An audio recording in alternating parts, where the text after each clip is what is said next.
50 साल के रेणुका आराध्या ने इस बात को साबित करके दिखाया कि सफलता उन्हीं को कदम चूमती है जिनके हौसले में जान होती है, जिनके पास ऊंचाइयों तक पहुंचने के लिए ऊंची सोच के साथ साथ ऐसे उद्देश्य के लिए उनका पक्का इरादा होता है।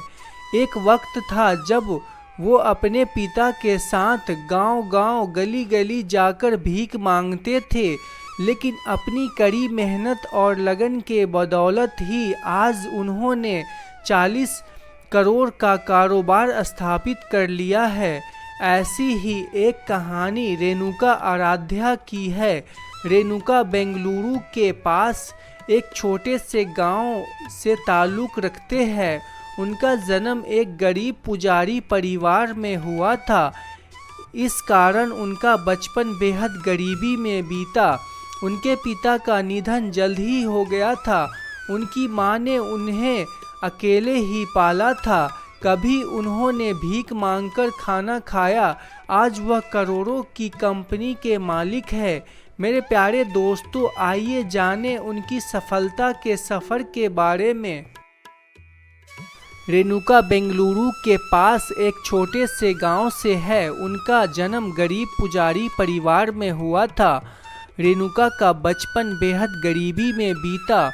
उन्होंने मुश्किल हालातों का सामना करते हुए भी 10वीं की पढ़ाई पूरी की। इसके बाद उन्होंने पास के एक मंदिर में पुजारी का काम शुरू कर दिया।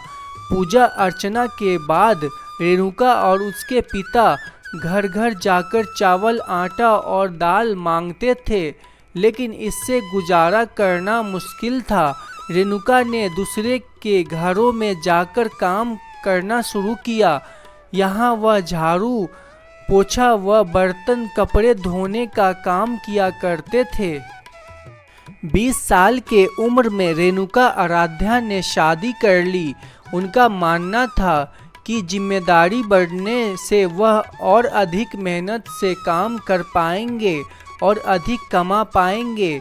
उनकी पत्नी भी एक फैक्ट्री में हेल्पर का काम करती थी। रेणुका ने सिक्योरिटी गार्ड का काम किया। इसके बाद मशीन चलाना सीखा और एक फैक्ट्री में लेथ मशीन चलाने लगे। फिर वह एक प्लास्टिक फैक्ट्री में काम करने लगे। यहाँ से उनका दिमाग में बिजनेस का एक आइडिया आया और उन्होंने सूटकेस कवर बेचने का काम शुरू किया। हालांकि उनका यह आइडिया सफल नहीं हो पाया और 30,000 रुपये का नुकसान झेलना पड़ा। इसके बाद वह फिर सिक्योरिटी गार्ड की नौकरी करने लगे। जीवन में हमेशा कुछ बड़ा करने का ललक थी। इसी के चलते रेणुका आराध्या ने सिक्योरिटी गार्ड की नौकरी छोड़ दी और अपने रिश्तेदारों से कुछ पैसे उधार लेकर रेणुका ने ड्राइविंग का काम सीखना शुरू किया। कुछ दिनों बाद उन्होंने एक ट्रैवल एजेंसी ज्वाइन की और वहां बतौर ड्राइवर काम करने लगे। इस ट्रैवल एजेंसी में वह विदेशी पर्यटकों को घुमाने का काम करते थे, जिसे उन्हें अच्छी टिप्स भी मिल जाया करती थी। करीब 4 सालों तक बतौर ड्राइवर उन्होंने काम किया। इसके बाद उन्होंने खुद की एक ट्रैवल कंपनी खोलने का विचार किया। अपनी खुद की सेविंग्स और बैंक से कुछ मदद लेकर अपनी पहली कार खरीदी और कारोबार की शुरुआत की।